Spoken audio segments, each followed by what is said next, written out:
इस वीडियो में मैं आपको कुछ जो हमारे राइटिंग स्किल के हिंदी में जो राइटिंग स्किल के कुछ टर्म्स हैं या कहें कुछ क्वेश्चंस बनते हैं वो क्या होते हैं, एक्चुअली उनका मतलब क्या है वो मैं बताने वाला हूं ताकि फिर आप उन्हें आसानी से लिख सको।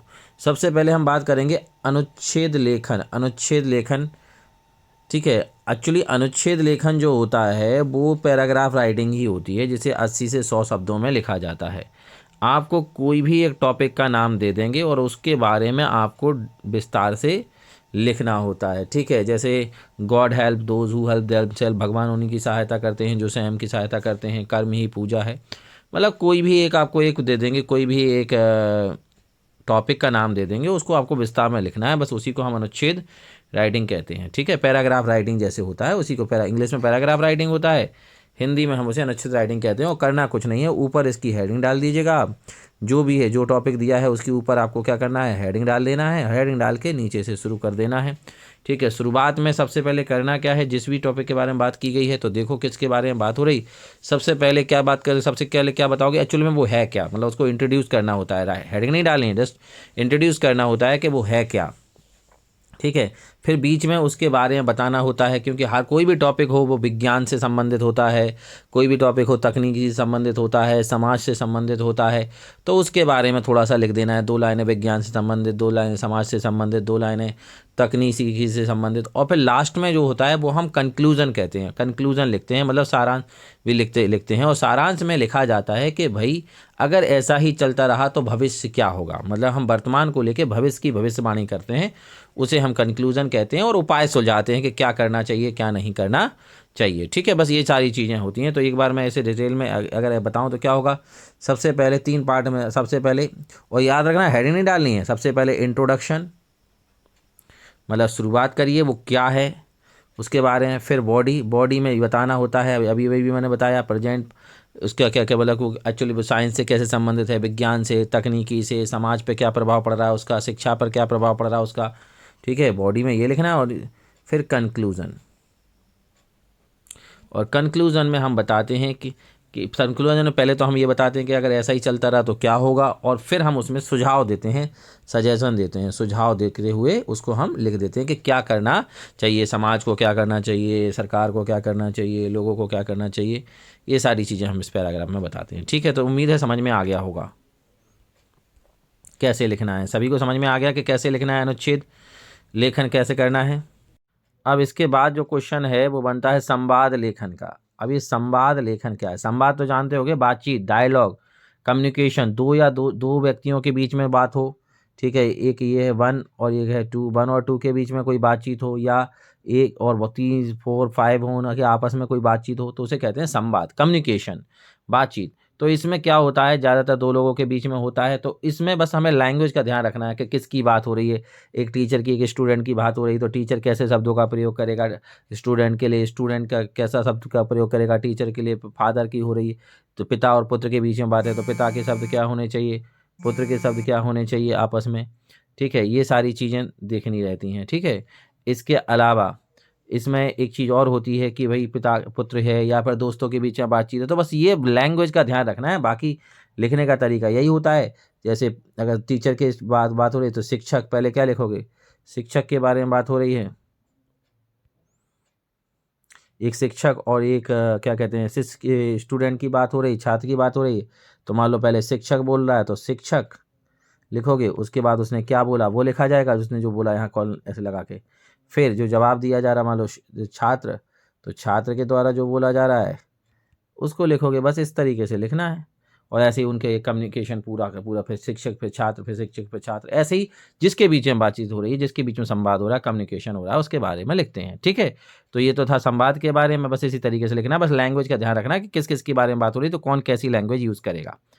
उसके बाद है, उसके बाद हम कह सकते हैं विज्ञापन वगैरह। तो विज्ञापन में तो यही होता है, सबसे पहले खोया पाया, कुछ खोया गया तो खोया पाया है, कुछ बेचना है तो सेल है, जो भी है उसमें सीधा शुरुआत करते हैं। जैसे इंग्लिश में होता है, ऊपर हेडिंग डालना है खोया पाया या बेचना है या कुछ भी, तो बस सीधा फिर लिख देना है। जैसे मैं पार्थ शर्मा, एक थोड़ा सा उदाहरण है, शर्मा दिल्ली निवासी, आप सभी को सूचित करना चाहता हूँ कि मुझे 20 जुलाई 2000 इसको लिख देना, 20 जुलाई 2019 को लिख देना, 2021 को सड़क पर टहलते हुए पीरागढ़ी चौक पर एक काला बैग मिला है जिसमें कुछ बहुत ज़रूरी कागजात हैं, कुछ रुपए और एक मोबाइल फ़ोन है। बैग संबंधी अन्य जानकारी हेतु संपर्क करें, ऐसे कुछ नंबर लिख दिया। तो इसमें ये तो बिल्कुल उसकी तरह होता है, एडवर्टाइजमेंट की तरह। जैसे मैंने आपको इंग्लिश में एडवर्टाइजमेंट समझाया तो बिल्कुल वैसे ही होता है, ऊपर हेडिंग और उसके बारे में जानकारी। ठीक है, एडवर्टाइजमेंट दिख रहा है ना, बिकाऊ के लिए।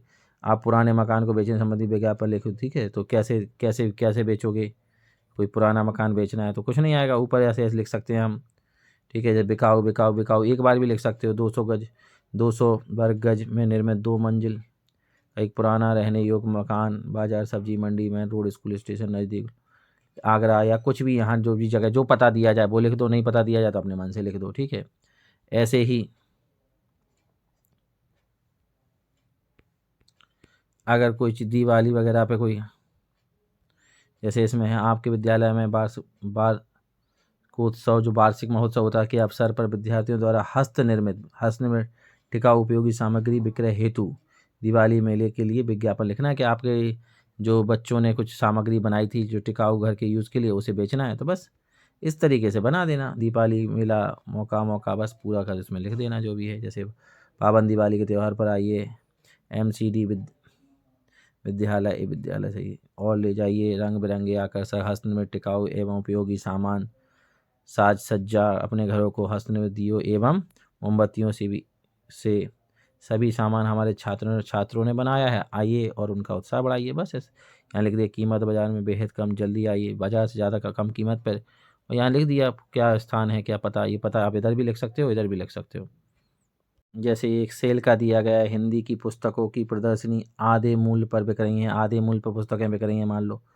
महत्वपूर्ण पुस्तकों की खरीदारी के लाभ उठाने के लिए लगभग आपको एक विज्ञापन लिखना है। बस सिंपल है, लिख दिया सुनहरा मौका अवसर सेल और उसके बारे में जो पूरी जानकारी है वो लिख दिया। तो इस तरीके से ही नॉर्मल रहते हैं एडवर्टाइजमेंट। ठीक है, अब ये जो है ना भाव पल्लवन, इसको समझो। भाव पल्लवन का मतलब है आपको एक भाव, एक कथन, एक स्टेटमेंट दिया जाएगा, एक स्टेटमेंट दिया जाएगा, कोई जैसे हिंदी में कहते हैं कथन। तो वो किस भाव से बोला, कि उसमें क्या क्यों कह रहे हैं उसे, उसका क्या भाव है, किस लिए है, वो सारी चीज़ें इसमें बतानी रहती हैं। मतलब डिटेल में करना होता है, कोई भी स्टेटमेंट को डिटेल में करना रहता है। ठीक है, कि जैसे अब जैसे कोई भी ऐसा स्टेटमेंट आपको दिया जाएगा जिसको आपको क्या करना होगा, डिटेल में दर्शाना होगा। ठीक है, मतलब उसके वो किस फीलिंग की, उसका मंतव्य क्या है, उसका उद्देश्य क्या है, वो बात क्यों बोली गई, वो आपको समझानी होती है। जैसे हम एक उदाहरण ले लें कि साहित्य ही समाज का दर्पण है। ठीक है, जैसे इसका उदाहरण ले लें कि साहित्य जो है समाज का दर्पण है। दर्पण मतलब मिरर, दर्पण है।